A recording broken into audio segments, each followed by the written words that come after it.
Hey guys, welcome to my new series where I will be going over, hopefully, every single class and their engravings and giving them an overall rating out of 5 based on a couple of criteria. These criteria are accessibility, cost, difficulty, damage, utility, fun, and popularity. At the end of this video, I will give an overall score to the class based on all of these criteria so that it can help you make a decision on whether or not this class is for you. And given that fun and popularity are a bit subjective in terms of its value, I will give an overall score that includes them and one that doesn't. The first class that I wanted to cover in this series is the Lunar Reaper. If you've been following my streams recently, you will know that I have been enjoying this class a ton, and it's quickly risen to be one of my favorite classes to play in the game. But while it is fun, it definitely has its drawbacks, so let's dive into the class right now. So, the first criteria is accessibility, which is basically how accessible is this class to a new player.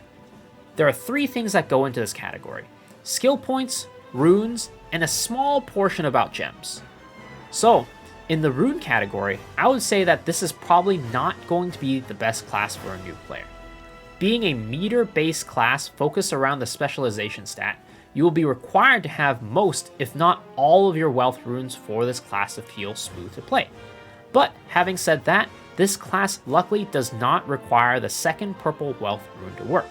You will be fine just using the 2 blue wealth runes instead of the 2 purple wealth runes. Now, when it comes to skill points, this class is also not the best for a new player.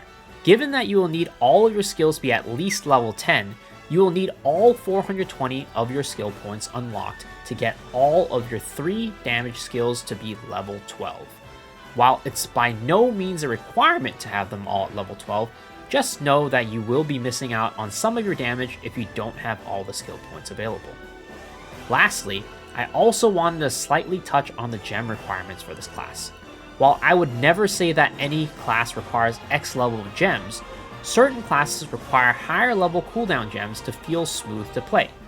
Lunar Reaper is one of these classes. While you will be just fine using level 7s, this class does require at least level 9 and level 10 cooldown gems to feel completely smooth to play. For my setup, I only have access to level 7 gems, and there's a 3 to 4 second pause in between each of my rotations. And while I'm okay with that, it can be awkward sometimes to have to run around and auto attack, waiting for my cooldowns to come back up. This would be completely non-existent if I had level 9 and level 10 cooldown gems. So overall, I would give this class a 2.5 out of 5 in terms of accessibility, with 5 being the most accessible to new players and 0 being the least accessible to new players. While it's not completely unfriendly to players who have progressed a bit into the game and have acquired most of their wealth runes, I would say that to a new player, they would struggle to make this class feel good with their limited resources. When it comes to the cost of a class, we want to take a look at 2 things: the cost of their accessories and the cost of their gems. For the accessories, Lunar Reaper is definitely not cheap. Being a spec-based class definitely introduces a barrier of entry that Swift and Crit classes don't have. As a spec class, you need to try to push your spec as high as possible in order to 1.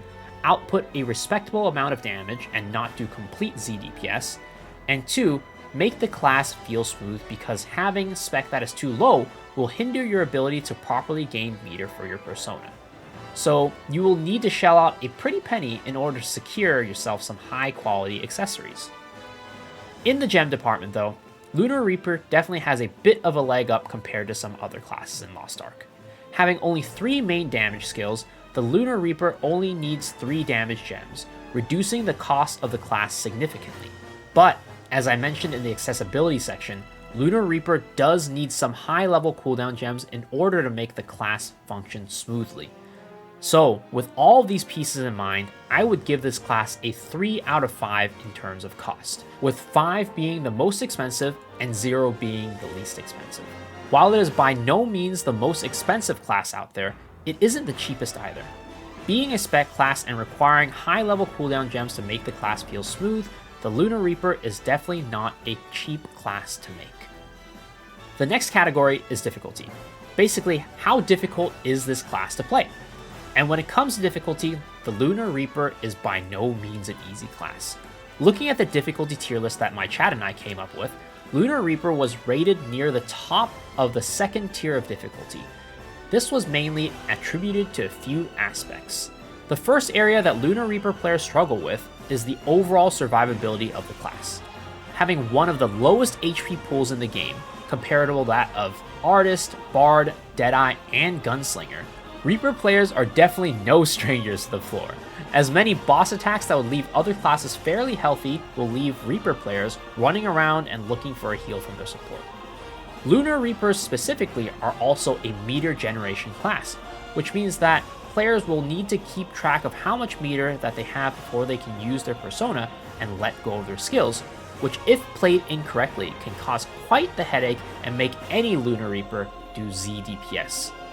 Additionally, Lunar Reapers also have a fairly strict rotation. While its rotation is not as strict as that of a Knight's Edge Soul Eater, you do have an ideal order that you want to press your buttons in order to guarantee that you're outputting maximum DPS. And even though Lunar Reaper is a spec-based class, that doesn't exclude it from being a high APM class either. When you're rocking full level 9 and level 10 gems, you pretty much don't have any time to breathe in between your attacks, so you can guarantee that anybody playing this class at a high level will need to have hands in order to play it effectively. Lastly, Lunar Reaper is also a positional class and needs to chase the ass of every enemy they go up against. But luckily, Reapers do have quite a few tools with both Nightmare and the range tripod for Glowing Brand that allows them to reposition themselves behind the enemies quickly. They can also use their persona, which sends them tumbling backwards to reposition themselves and also reset the cooldown of their spacebar. So overall, I would give Lunar Reaper a 2 out of 5 in terms of difficulty, with 5 being the easiest class to play and 0 being the hardest class to play. Playing Lunar Reaper is definitely no easy feat, with many hoops and hurdles to jump through and above. So only play this class if you feel like you're up to the challenge. When it comes to the damage for Lunar Reaper, if it were just based off of its damage ceiling, I would give it a 4 because it is definitely a strong class and it does possess the higher DPS ceiling out of the two Reaper engravings. But because of the relative difficulty of the class, I am going to take off half a point and give it a 3.5 out of 5, with 5 being the highest damage and 0 being the lowest damage. If you're at the top of your game, this class will definitely output a large amount of damage. But even if you're just slightly off, you will see your DPS drop significantly. Now, when it comes to utility, this is where Lunar Reaper struggles the most. The majority of Lunar Reaper's ability to perform stagger and destruction checks come from their main damage skills. So because of this, most Lunar Reapers are very hesitant to throw them out during these mechanics, as most bosses are going to be damage reduced during these mechanics. And even when they aren't DR'd, Lunar Reapers will need to cycle through their low utility meter generator skills before they can throw out their high stagger and high destruction damage skills. But the one saving grace is that the last balance patch gave Reaper a buff to their stagger skills, and in addition to that, some Lunar Reapers will also choose to run Spinning Dagger, which does have some decent stagger. The one area of utility that Lunar Reaper does excel in, though, is its ability to counter the boss. Reaper is one of the few classes in the game that has 2 counters in its kit, with Nightmare and Shadow Trap being able to counter. Additionally, Nightmare is the only ability in the entirety of Lost Ark that allows a class to counter even when it's behind the boss. So, overall, I would give Lunar Reaper a 1.5 out of 5 for its utility, with 5 being the best utility and 0 being the worst utility. Lunar Reaper is definitely not a mech doer class, but the score would have been even lower if it didn't get that recent buff to its stagger ability. Now, how fun a class will definitely be subjective, so please take this category with a grain of salt. But I personally think that Lunar Reaper is an extremely fun class to play. If you're looking for a class that has flashy skills and also possesses extremely high mobility, and uses one of the most unique moves in the game, Black Mist, that lets you have free movement under bosses, this is the class for you. When played well and you're able to land all of your back attacks, you will feel like an absolute god playing the Lunar Reaper. So because of that, I'm giving this class a 4 out of 5 in the fun category, with 5 being the most fun and 0 being the least fun. The last category is popularity. And like the fun category, how much you value popularity definitely varies from person to person. But it is a fact that the more popular your class is, the easier it is to purchase accessories. So on paper, a more popular class is definitely better and more enjoyable to play than a class that is less popular. With that out of the way, Reaper is definitely not what I would consider a popular class. Looking at the stats from Korea, among all of the characters who are above 1600 item level, only 2.79% of them are Reapers. But when you look at the engravings, only 23.34% of Reapers are Lunar Reapers. So actually, in turn, that will make it easier to find Lunar Reaper accessories compared to Hunger accessories. So overall, because of that, I would give Lunar Reaper a 2.5 out of 5 in this category, with 5 being the most popular and 0 being the least popular.